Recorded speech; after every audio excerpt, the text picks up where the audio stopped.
This is CJ with Southern Connecticut State University journalism professor Frank Harris III. He was at the Twin Cities Black Film Festival showing his documentary, Journey to the Bottom of the N-Word. I don't like the word nigger. I never liked the word nigger. I grew up in the Deep South, the geographic region most prominently connected to that racial slur. So imagine my surprise to learn that Minnesotans have also grappled with the racist term. This is a newspaper story from October 1977, quoting some Anoka County residents who publicly resisted changing the name of Nigger Lake. This one's 19. It was named for an escaped slave who apparently didn't have a name. That That embarrassing part of Minnesota history was revisited in the 1990s when Native Americans spoke out against lakes and cities with racially insensitive names. With the help of interviews and newspapers, Professor Harris, who is also a columnist for the Hartford Courant, went on an educational expedition about a word he preferred not to use or hear.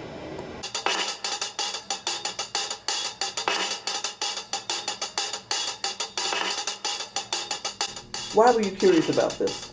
It was a class that I created, Race in the News, and I had students look at old newspapers to find out how race was used in the news.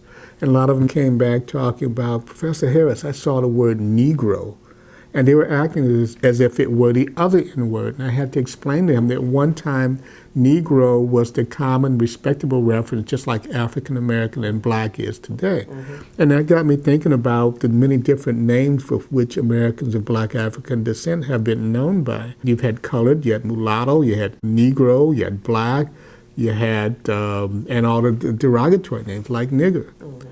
And I said, I want to find out the roots of this word. The research took Harris to venues he'd previously avoided. Well, I made a pledge that I would talk to anybody, anytime, anywhere. I would go places where I would normally go. I just crossed over into Virginia, and there was this big sign and a big Confederate flag up over this convenience store and gas station, and it said, the South starts here. And I was driving fast, and I kept driving. Then I said, wait a minute, you gotta go back. You gotta go back to that. And I turned around and drove back to this place.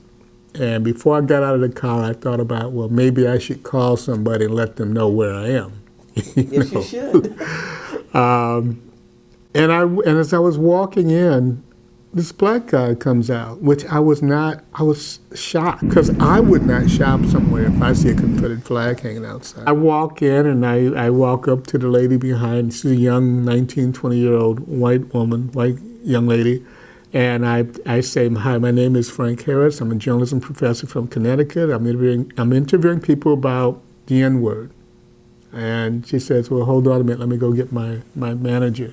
The manager resembles someone who wishes she had never become a historical footnote to this kind of story. The other one. Paula Deen. Paula Deen. She reminded me of Paula Deen. Mm-hmm. It was kind of very interesting to be able to talk to someone who was defending the Confederate flag, said she didn't like the N-word, could not understand why black people were using it, and so on, which was a common theme that I heard, was that if it's so bad, why do you use it against each other?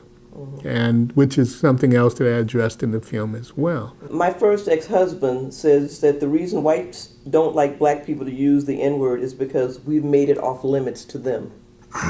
I don't know. I mean, that could be true. I mean, one of the guys that I interviewed said that he wished that he could say it. One of the white guys who's an attorney and works with blacks, but he said, I realize that's off limits to me. My personal feeling is I don't like the word being used by anybody, but I don't believe it should be completely banned. There are times when it needs to be used. Classic example, when I was interviewing Charlene Hunter Galt, when she talks to students, she says she can't tell them when she integrated at the University of Georgia. They didn't call me N-word. This is her talking. They called me nigger. And sometimes you have to say the word. And I agree with that.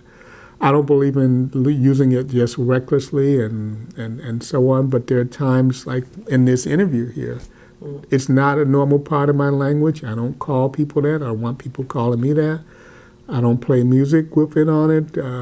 But there are times when it is, I think, in the context, it should be used. It's rarely used in the newspapers now.